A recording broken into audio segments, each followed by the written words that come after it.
Corporate कहानी। तो आज हम बात कर रहे हैं लाइक टीसीएस के ऑफ कैंपस हायरिंग की। तो गाइस नया नया ये आया है, लाइक इसको हम देखेंगे और आपको बताएंगे कि कैसे इस पर अप्लाई करना है और सारा एलिजिबिलिटी क्राइटेरिया सारा कुछ आपका हम लोग यहाँ पर क्लियर करेंगे। तो इससे गाइस आगे बढ़े इससे पहले कि आप हमारे चैनल को सब्सक्राइब कर लें प्लीज़। तो आप देखते हैं इस हायरिंग को।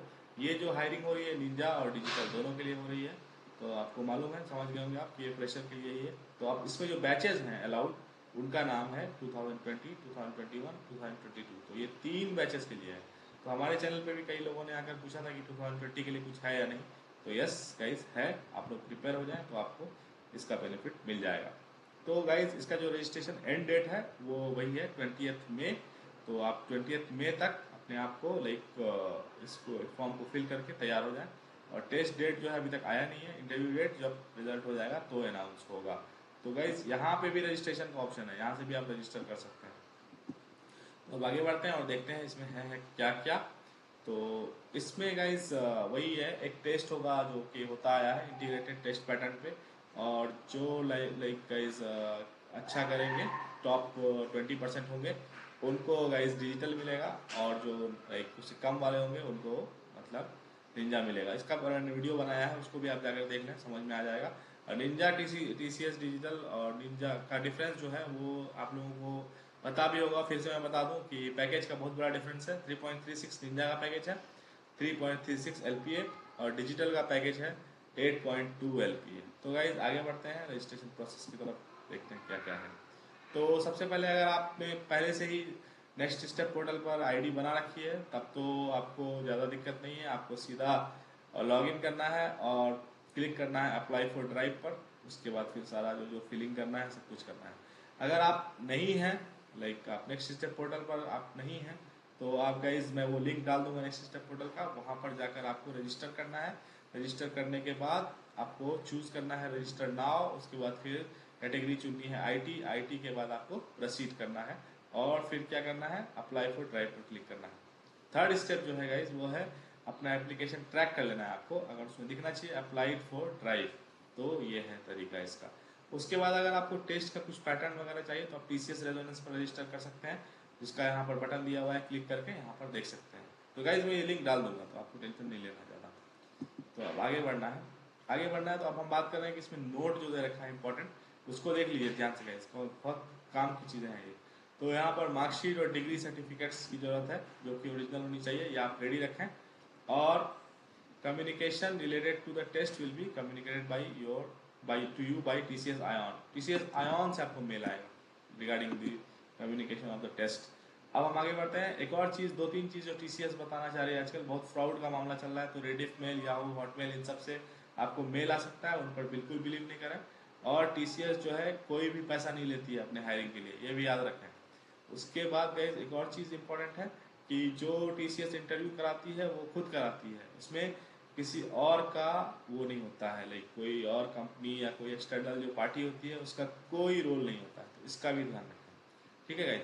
अगर आपको इसमें कोई दिक्कत हो तो आप ये ilp.support@tcs.com पर भी डाल सकते हैं, और ये नंबर है, इस पर भी कॉल कर सकते हैं। हमारे कमेंट सेक्शन में भी लिखेंगे तो कोई ना कोई आपको हेल्प करेगा वहाँ पर भी काफ़ी सारे लोग हैं।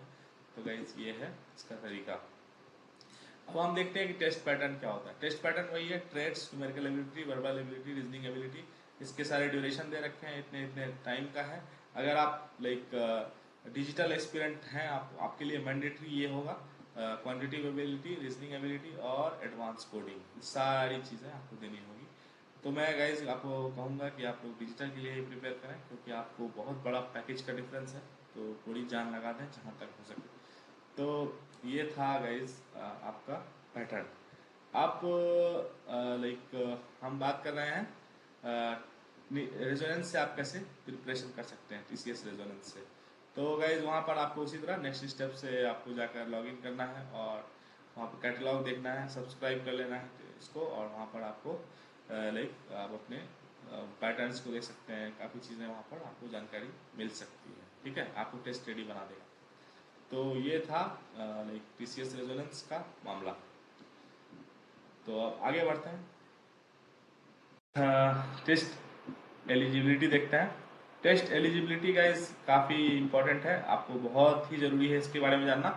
परसेंटेज जो होना चाहिए गाइस 60% होना चाहिए, ये बहुत इंपॉर्टेंट है। 60% आपका होना चाहिए all subject in all semester minimum, otherwise आपको इसमें अलाउ नहीं होगा बैठना, ठीक है। तो ये था लाइक अगर आप पोस्ट ग्रेजुएट है तो वहाँ भी 60%, ग्रेजुएट है तो 60%, 10th 12th सब में 60% होना चाहिए, ठीक है। तो minimum like student should have completed their education within the stipulated course duration, ये बहुत इंपॉर्टेंट है गाइस। लाइक आप अगर बीटेक कर रहे हैं तो 4 साल में ही आपका बीटेक कंप्लीट होना चाहिए, एमसीए कर रहे हैं तो 3 साल में ही एमसीए कंप्लीट होना चाहिए। ये नहीं कि आपने 4 साल 5 साल में किया है एमसीए, या फिर बीटेक 6 साल में किया है 5 साल में किया है तो आप एलिजिबल नहीं होंगे इस केस में। तो ये चीज़ का बहुत ज़्यादा ध्यान रखना है, ठीक है गाइस। टीसीएस काफ़ी अच्छे से वेरीफाई करती है, तो इसमें कुछ फॉल प्ले भी नहीं कीजिएगा आप लोग, अदरवाइज दिक्कत हो सकती है। तो दूसरी सबसे इम्पोर्टेंट बात ये है गाइस, और बैक्स और एरियर के रिलेटेड। बैक्स में क्या है गाइस, अगर आपका बैक रनिंग है, लाइक आपका बैक लगा हुआ है किसी सब्जेक्ट में, तो उसमें आपको ये ध्यान रखना है कि वो क्लियर हो चुका हो। अगर पेंडिंग है तो फिर भी आपको दिक्कत है। और तीसरा सबसे इम्पोर्टेंट पॉइंट दिया है इन्होंने ब्रेक के बारे में, ब्रेक इन एजुकेशन। लाइक कई लोग होते हैं प्रिपरेशन कर रहे होते हैं, उनका ब्रेक हो जाता है, तो ब्रेक अलाउड है लेकिन 24 मंथ से ज़्यादा नहीं। अगर 24 मंथ से ज़्यादा होगा तो आप नहीं बैठ पाएंगे, शायद आपको दिक्कत हो सकती है। और एक और चीज़ है कि आपको डिक्लेयर करना पड़ेगा कि क्यों गैप हुआ, ठीक है, रिलेवेंट डॉक्यूमेंट देके, एफिडेविट बना के, तो ये चीज़ें हैं, ठीक है। तो इस तरह से है। और दूसरी बात, सबसे इम्पोर्टेंट बात, जो कोर्स टाइप होना चाहिए आपकी ग्रेजुएशन में, कॉलेज में, स्कूल में, सब का सब फुल टाइम होना चाहिए, ठीक है। सिर्फ एनआईओएस को छोड़कर, NIOS national institute of open schooling में अगर आपने 10th 12th किया है तो आपका लाइक मान लेंगे, आपको ले लेंगे। लेकिन बाकी अगर आपने इग्नू से बीसीए किया है, इग्नू से एमसीए किया है, इस तरह की ओपन यूनिवर्सिटी से पढ़ाई की है, पार्ट टाइम वो भी की है, तो आपको नहीं लिया जाएगा, ठीक है गाइस। तो आप लोग अपना टाइम वेस्ट ना करें अगर आप इस तरह के इंस्टीट्यूट से हैं तो, ठीक है। तो आप एक और चीज़ है, लाइक अब जो 2020 पास आउट हैं उनका 2 साल का एक्सपीरियंस हो गया है, कहीं पर काम कर रहे हैं, तो वो भी एलिजिबल हैं इस ऑफ कैंपस को लेने के लिए, ऑफ कैंपस में बैठने के लिए, ठीक है। एज जो है 18 से 28 है, सही बात है, होती है 18 से 28, तो इस तरह से ध्यान रखें। और एक और सबसे इम्पोर्टेंट चीज़, जो आपकी डिग्री होनी चाहिए ये रिकॉग्नाइज यूनिवर्सिटी से होनी चाहिए, कहीं से भी नहीं, ऐसा नहीं कि कहीं से भी पढ़ लिया। तो इस तरह से हम देख रहे हैं कि ऐसे ऑफ कैंपस को हमें हैंडल करना है। अगर आपको लाइक कोई डाउट्स हो तो यहाँ पर आप पढ़ सकते हैं, उससे रिलेटेड सारी चीज़ें आपको यहाँ पता चल जाएंगी। यहाँ पर कमेंट बॉक्स में भी लिख सकते हैं, यहाँ पर लोग हैं काफ़ी जो आपकी हेल्प कर देंगे। तो लाइक और ये आईएलपी सपोर्ट का जो आपको ईमेल आईडी है, इस पर भी अगर आप मेल करेंगे तो आपको वहाँ पर भी हेल्प मिल जाएगी। और ये टोल फ्री नंबर तो है ही। तो ये था गाइज आज का वीडियो, जिसमें हमने डिस्कस किया कि टीसीएस का ऑफ कैंपस आ चुका है, तो इस पर आप लोग बैठें और इसको क्वालिफाई करें और आप लोग सेलेक्ट हो जाएं। मैं मोस्टली लोगों को यही सजेस्ट करूँगा कि प्लीज़ आप टीसीएस डिजिटल की तरफ पढ़ें, क्योंकि वो आपको काफ़ी फ़ायदा पहुंचाएगा। आपको लाइक 2-3 साल का लाइक जो मतलब एक्सपीरियंस आप निंजा के बाद गेन करेंगे, तब आपका जो पैकेज होगा वो आपको डिजिटल में ही, टीसीएस डिजिटल में ही मिल जाएगा। तो ये था गाइज आज का वीडियो। आप हमारे इस चैनल को इसी तरह देखते रहें और इसे शेयर करते रहें, ताकि आपको हम ऐसे ही अपडेट्स हमेशा लाकर देते रहें। Thanks for watching, bye bye.